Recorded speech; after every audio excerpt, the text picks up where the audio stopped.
வணக்கம் ஃப்ரெண்ட்ஸ், இது உங்கள் எஸ்கேஎஸ் தமிழ் டெக். இனி நம்ம என்ன பார்க்க போகிறோம்னா வால் கிளாக். இந்த வால் கிளாக்கை எப்படி ரீசெட் பண்ணுறதுன்னு இன்றைக்கி பார்க்க போகிறோம். இந்த வீடியோவில் நம்ம வீடுகளில் வால் கிளாக் கண்டிப்பாக எல்லாருக்கும் பழுதாயிடும். அப்போ நம்ம என்ன பண்ணுவோம், எல்லோரும் பழுதாயிடுச்சு சொல்லிட்டு தூக்கி போட்டுருவோம். ஆனால் இனிமேல் அப்படி பண்ணாதீங்க. நம்ம அந்த வால் கிளாக்கை எப்படி ரீசெட் பண்ணுறதுன்னு பார்க்கலாம். ஃபஸ்ட்டு அந்த வால் கிளாக் முள் எல்லாத்தையும் ரிமூவ் பண்ணிக்கோங்க. பார்த்து எடுக்கணும். அதை ரிமூவ் பண்ணிட்டு பின்னாடி அந்த மிஷினை பிடிச்சிக்கிட்டு அந்த போல்டை டைட் பண்ணிங்கன்னா லூஸ் பண்ணிங்கன்னா வந்துடும். பொறுமையாக கேர்ஃபுல்லாக பண்ணணும். பாருங்கள், இந்த மாதிரி தான் நம்ம எடுக்கணும். கேர்ஃபுல்லாக பண்ணணும். அப்படியே பார்த்துட்டே இருங்க. மிஷின் எடுத்தாச்சு. இந்த முள்ளெல்லாம் பத்திரமா அந்த வாக்கில் இதிலே உள்ளே போட்டுருங்க. மிஷின் எடுத்தாச்சு. இந்த மிஷினை பாருங்கள் எப்படி இருக்குன்னு. மிஷின் ஓரளவுக்கு நல்லா தான் இருக்குது. ஃபஸ்ட்டு அந்த ஓப்பன் பண்ணுறதுக்கு அந்த ஸ்டிக்கர் வந்து எடுத்துக்கோங்க. ஸ்டிக்கர் எடுத்துகிட்டு ஒட்டினே இருக்க ஸ்டிக்கரை கூட எடுத்துருங்க. அப்போ தான் அது ஓப்பன் ஆகும். டெஸ்டர் வச்சு லைட்டாக இது பண்ணுங்கள். அப்படியே பார்த்துட்டே இருங்க. பொறுமையாக அந்த கிளிப்பை எடுத்து விடணும். இல்லைன்னா அந்த கிளிப் உடஞ்சிடும். அப்புறம் திருப்பி நம்ம ஃபிட் பண்ண முடியாது. பொறுமையாகவே எடுங்க. பாருங்கள், இந்த மாதிரி தான் எடுக்கணும். பாருங்கள், இதுதான் மிஷின், வால் கிளாக் மிஷின். பாருங்கள், ஒன்று ஒன்றா எடுங்க. டஸ்ட்டு என்ன இருந்தால் ஃபஸ்ட்டு செக் பண்ணுங்கள். அதுக்கப்புறம் ஒன்று ஒன்றா எடுங்க. இந்த மாதிரி எடுத்து வைக்கிற பொருள் எல்லாமே பத்திரமா வைக்கணும். அந்த வால் கிளாக் உள்ளே வச்சுருங்க. இப்போ நம்ம எப்படி அது ஒர்க் ஆகுதுன்னு செக் பண்ண போகிறோம். ஃபஸ்ட்டு அந்த மேக்னெட் சுற்றுறோம்ல, அது வைங்க. ஃபஸ்ட்டு உங்களுக்கு புரியுற மாதிரி சொல்கிறேன். அது வச்சுட்டு பேட்டரியை போட்டு பாருங்கள். பேட்டரியை போட்டு பார்த்தீங்கன்னா அது சுத்தம். அது சுற்றுச்சுன்னா நம்ம காயில் நல்லா இருக்குன்னு அர்த்தம். சுற்றுதுங்களா? பாருங்கள், சுற்றுது பாருங்கள். அந்த மாதிரி சுற்றும் போது நம்ம காயில் நல்லா இருக்குன்னு அர்த்தம். பாருங்கள் எப்படி சுற்றுதுன்னு. கிளியராக சுற்றுது.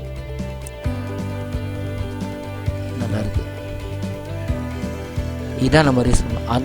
அந்த இதை மட்டும் எடுத்துகிட்டு நம்ம ஃபிக்ஸ் பண்ணுறது தான் இது வேலையை. அதான் ரீசெட்டு. மற்றபடி எதுவுமே இல்லை. எல்லா சக்கரத்தையும் எப்படி எடுத்தோமோ அதே மாதிரி நம்ம அதை ஃபிக்ஸ் பண்ணணும்.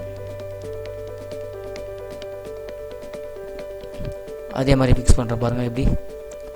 எந்தெந்த இடத்துல எடுத்தோமோ அதே இடத்துல நம்ம ஃபிக்ஸ் பண்ணுறது தான் வேலை. அது எல்லாத்தையும் க்ளீன் பண்ணிட்டு போடணும். அவ்வளோதான். ஒன்று ஒன்றா ஃபிக்ஸ் பண்ணி போடணும்.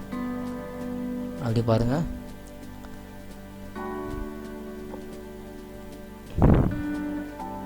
ஃபிக்ஸ் பண்ணிவிட்டு லைட்டாக சுற்றி விடுனா ஃப்ரீயாக இருக்கான்னு செக் பண்ணிக்கோங்க. பேட்டரி போட்டு ஒரு வாட்டி செக் பண்ணிக்கோங்க. அந்த ஃபுல்லாக அந்த எல்லா சக்கரமும் சுற்றுதான்னு பாருங்கள். வீல் சுற்றுதா பாருங்கள், தெரியுதுங்களா? அந்த ஃபஸ்ட் வீல் எப்படி சுற்றுது பாருங்கள். செகண்ட் வீல், தேர்ட் வீல், இந்த 3 வீலும் செக் பண்ணிக்கோங்க. 3மே சுற்றுதானே? சுற்றுது. பேட்டரி ரிமூவ் பண்ணிட்டு நம்ம க்ளோஸ் பண்ணுற வேண்டியதான். மிஷின் இதான் ரீசெட் பண்ணுறது மிஷின். அவ்வளோதான், வேறு எந்த விஷயமே இல்லை. இதேமாதிரி நீங்களும் வீட்டில் பண்ணலாம் ஈஸியாக. ஓடலை வால் கிளாக்கு, டிக் போட்டு வேறு புதுசாக வாங்கலாம் அப்படின்னு நினைக்காதீங்க. இது ஒரு தடவை ஓப்பன் பண்ணி பாருங்கள். காயில் போயிடுச்சுன்னா நீங்கள் வந்து வேறு மிஷின் வாங்கி மாட்டிக்கலாம். இதுக்காக 500 200 கொடுத்து நீங்கள் வாங்க தேவையில்ல. வால் கிளாக்கு சிம்பிளாக முடிச்சிடலாம். எப்படி கட்டணுமோ அதே மாதிரி ஃபிக்ஸ் பண்ண வேண்டியது தான்.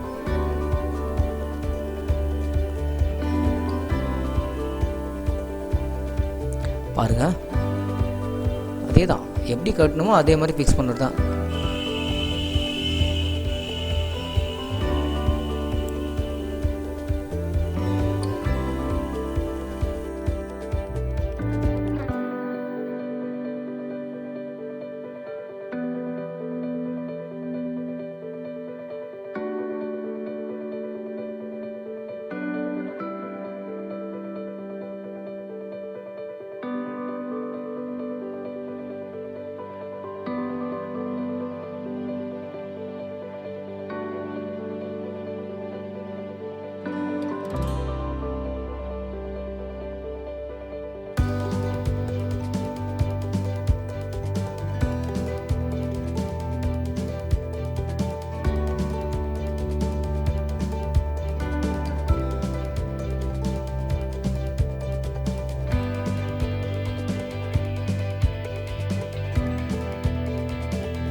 இந்த வீடியோ உங்களுக்கு பிடிச்சிருந்தா சப்ஸ்கிரைப் பண்ணுங்கள், லைக் பண்ணுங்கள், ஷேர் பண்ணுங்கள் ஃப்ரெண்ட்ஸ்.